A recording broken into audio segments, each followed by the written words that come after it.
Sasagasaan ko lang yan. Kung dati, iniiwasan ko kayo. Sige, kamat ni. Siguro kung nakamanual ako, kanina pa ako namatayan. Naka second gear lang ako. Kaya oh.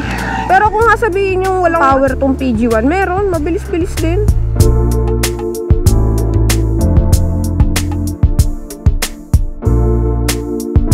Dito pa lang, ramdam na ramdam ko na kay 30 nun eh. Ngayon, wala lang.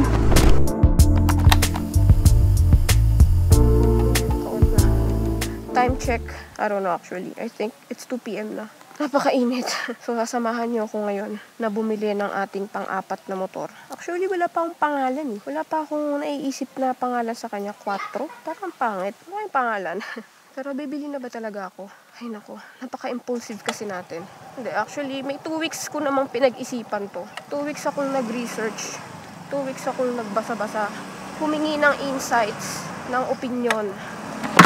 Lalong-lalo na sa group ng PG1 Philippines. Yan, salamat sa mga sagot nyo. At nakailang video na rin tayo na pinanood sa TikTok, sa YouTube, sa Facebook. Giling ko maninibago talaga tayo ng sobra. Nasa Laguna pala tayo ngayon, no?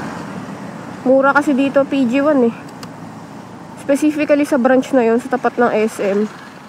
Sa lahat ng napagtanungan ko, yun ang pinakamura. Uy, nagmamadali ang biyos. Ngayon na lang din, huli ako nang kapag-vlog. Huling vlog ko, nung nagkalatagan pa kami ni Noel. Kasi wala tayong ganang mag-vlog eh. Wala tayong ganang mag-ride din. Kasi, mamaya ako itutuloy, saglit lang. Mag-withdraw muna tayo. So, yun nga. Bakit nga ba tayo bibili ng isa pang motor? Kasi si 30, nalalaspag. I mean, kawawa si 30 eh. Ginagamit na nga sa long ride. Ginagamit pa papasok sa work. Kumbaga nakakaawa rin. So, kailangan natin ng isa pang motor. Yun yung pang harabas talaga natin. Pang long ride, ganyan. Pero, I can never tell if ibebenta pa ba natin to? Or, joke lang. Hindi ko talaga alam. Pero sa ngayon, ayoko. I-keep ko muna to si 30 para meron tayong pang city drive. Ito ang ating pamasok. Saka pang uwi dito sa Laguna. From Manila. Pero yun nga, bibili pa tayo ng isang motor, isang semi-automatic na pwede ring pang light trail. Hindi naman ako nagte-trail, pero may mga natadaanan tayo minsan, mga hindi maiwasang daan na kailangan mong mag-trail. Or like minsan kapag gusto, bago yung lugar na pupuntahan mo, minsan maliligaw-ligaw ka, idadaan ka sa mga kakaibang kalsada, yung mga ganun. So kailangan natin ng isa pang motor na pang adventure talaga. Hindi ko naman sinasabi na hindi pwede si Fazio. Hindi pwede si 30. Pwede. Ang dami nang nadaanan nito eh. Pero, syempre, yun nga, kawawa. Sobrang nalalaspag. Kasama ko na pala tito ko ngayon. Hindi ko na na-video. Angkas ko siya. Siya ang magdadrive kay PG1 pa uwi. Yamaha na tayo, guys. Ang traffic, sus Maria. Let's go.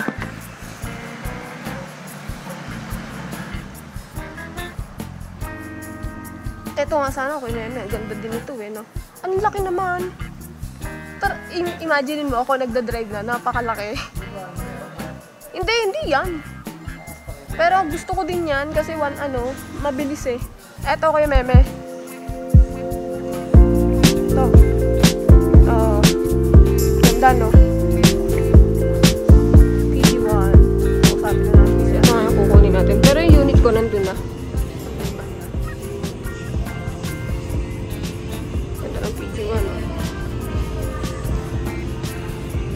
Ito yung info niya.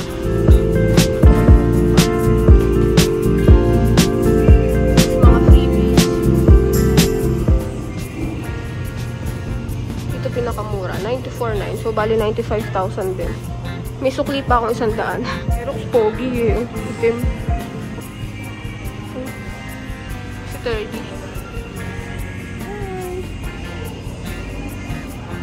Pogi ng Aerox talaga kaso sobrang laki sa akin ito. Kasi ito blue. So, ewan ko kung 2024 na to. Pero feeling ko naman 2024 na yan. Alam kong wala ng Y-Connect. Tapos pinalitan yung gulong nila. Maxxis pala. Maxxis nga ba? Hindi na Dunlop. Tapos yun nga, wala ng Y-Connect. Pero wala namang yun. Wala namang kaso yun. Actually depende sa rider. Pero ako, Y-Connect ko. Since day 1, inalis ko na agad. Ito ang kanilang details sa Fazio. Mura dyan, 91.8. Branch na to sa may ano pala. Tapat ng SM City Santa Rosa. Siya. Ayan dyan.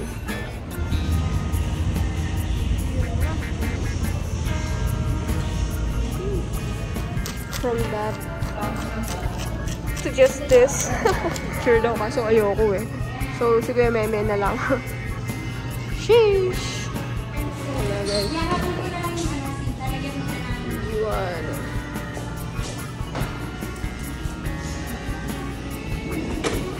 Yan. Thank you sa mga staff dito sa Yamaha Motorlandia sa Santa Rosa. Bye-bye po. Thank you. So, ayun na si PG1. Kain tayo. Sige, may magdadrive. Nakuha ko na rin pala yung libreng helmet natin. Chinim! Ayun na tayo. Ayun na. Oh, sheesh! Shisha ball! Pogi eh! Yung iba nag-i-stay lang sila sa second gear kasi ang lakas nga daw ng torque ng first gear niyan. Lakas din ang ilaw niya sa likod Pogi! Isod-isod ka sa unahan. Yan yung komportable ka sa ganyan. Fort na lang pangalan niya. Wala na akong maisip eh. Si 30 and si Port. Si Port, pang-apat kong motor. Sheesh. Sporty. Pang yan. May sporty. 40 pang 48. Saan tayo pupunta talaga? Ikot lang Magdalena, no? Dun kasi maano dun eh. Matatry ko dun yung mga bumps dun eh. Tara mo, kakadyot ako, boy. First gear. Kumuna ha. Diyan na tayo sa dumaan sa labas. Oh, eto, lubak! Wala lang eh. Marunong na mag-shift kahit papano. Second gear nga lang to kasi pag naka first gear ka, ang kadyot eh. Second gear, okay lang. Fourth gear, boss! Fourth gear ka. Mabilis din naman eh. Ano ba sinasabi nilang nahihinaan sila dito? Ang bilis din. Oo. Yun nga lang, feeling ko kapag dumating ka na ng mga 80 pataas, na to? Wiggle na. Masyado kasing magaan sa alam mo yun? Matawag dito. Liit. Kung titignan mo, di ba parang isang straight lang siyang ganun. Parang bike nga lang siya, boy. Mararamdaman mo sa makina eh. Or like, parang feeling mo yung makina yung yung paa mo, ganun.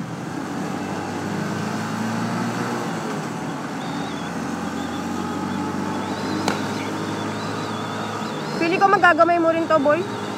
Dali lang. Ito mahirap yung pagkabiglang ganyan eh. Pero sabi nila, kung moving naman daw, ganito, hindi mo na kailangan mag first gear. Kahit stay ka lang sa second gear, okay lang daw. Kasi pag ang first gear kasi nito, tangin na sobrang kadyot. Ang lakas talaga. Walang yan. Buti pala yung nagpahangin kami. Ang likod nito 17, harap 14. Ba naman yun? Nagagamay-gamay ko na, guys. Oo, baliwala. Hindi nang masarap. Pag kay 30, kailangan ko pang huminto. Pag dito, neutral lang.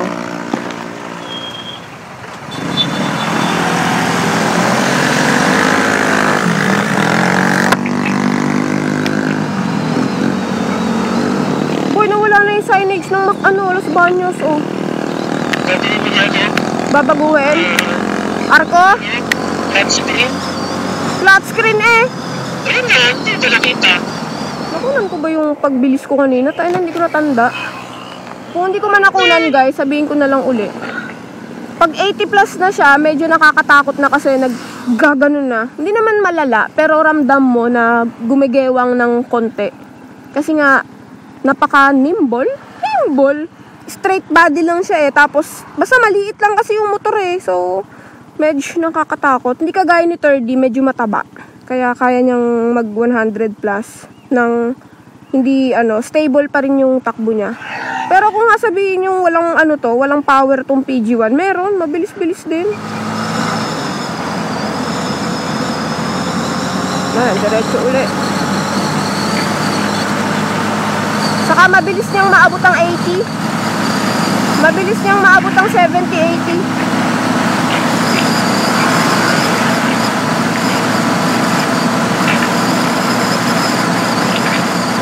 Sa lukuhangan eh, oh.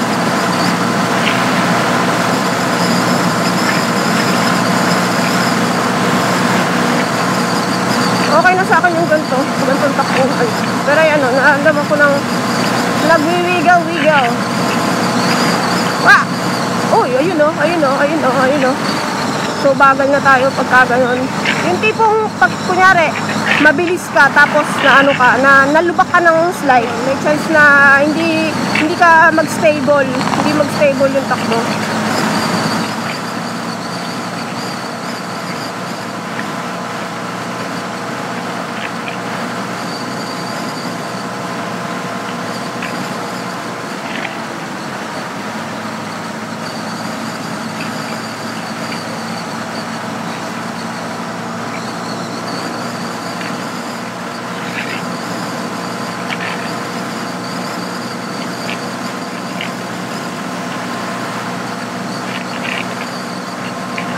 So far, so good sa PG1.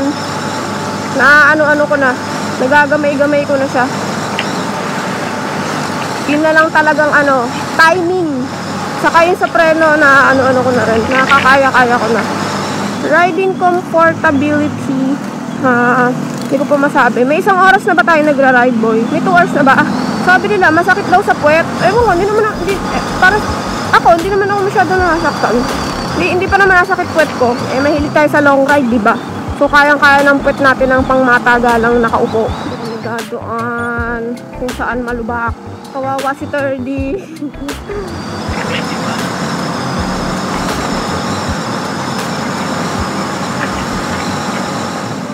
Eto na yata yung mga lubak-lubak. Dito nang sisimula. Sasagasaan ko lang yan. Kung dati, iniiwasan ko kayo. Sige, kamat ni. Bali, wala lang eh.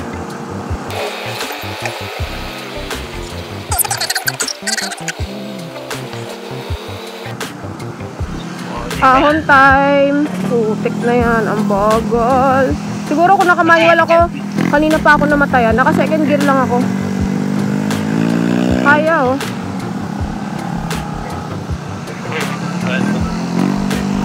Kung nakamanual ako, kanina pa ako namatayan siguro.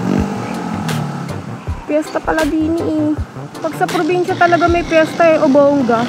Ganda nung nila, banderitas. Dito kami banda sa may, pagliko mo kasi dito, kita yung may bundok banda doon. Oh, putang ina, boy. Sabi sa'yo, maganda dyan eh.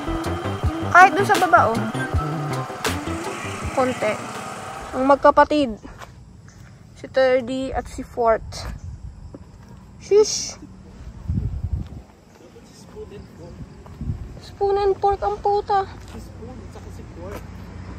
So, alisin natin ngayon ang kanya mga plastic.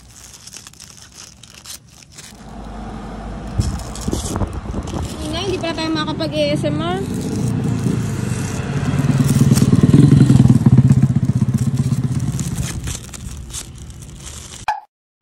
Time check 5 something. Dahil medyo naudlot yung ride natin kanina. Yung GoPro ko kasi, medyo na late na rin ako ng labas. Dapat kanina pa ako lumabas. Naglalaro kasi ako ng Silent Hill. Daan lang tayo dun sa Nia Road na isa sa mga iniiwasan ko dati. Okay, sasagasaan ko kayo lahat. Okay. Ito dito sa Nia Road. Ayun no. Dito pa lang, ramdam ko na kay 30 nun eh. Ngayon, wala lang. Medyo hindi ganun kalakasan ilaw nito. Pero kung ikukumpara ko sa sa Fazio, yung ilaw niya, mas malakas to. Pero kailangan pa rin ng MDL para mas safe. Ito na. Oh, wala lang. Aswak. Sayang, di masyadong kita. Sana madaan ko pa sa edit. Ayun, no? Dito, oh. Wala lang, putang. Alikabok lang. Okay, sasagasaan natin yan.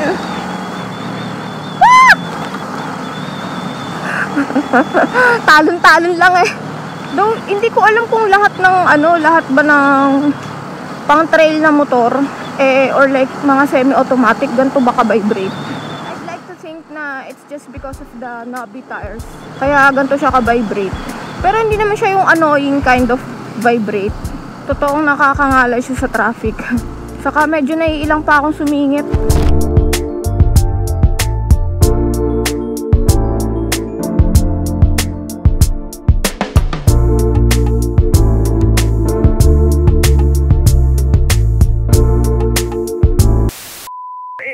Go PG1!